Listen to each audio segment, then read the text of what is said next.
Convention হয় 3 দফা দাবি এবং সংগ্রাম চলছে।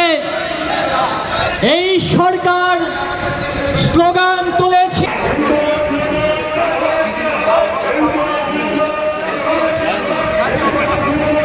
যোগ দিন।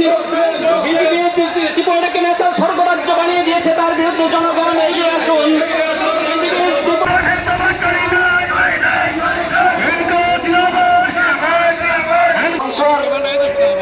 একেবারে শেষ প্রান্তে নিয়ে গেছে, সে প্রান্ত থেকে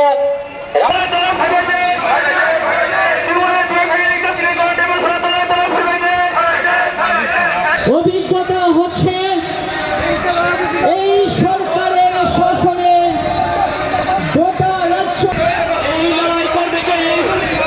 এই লড়াই করবে কে? এই লড়াই করবে কে?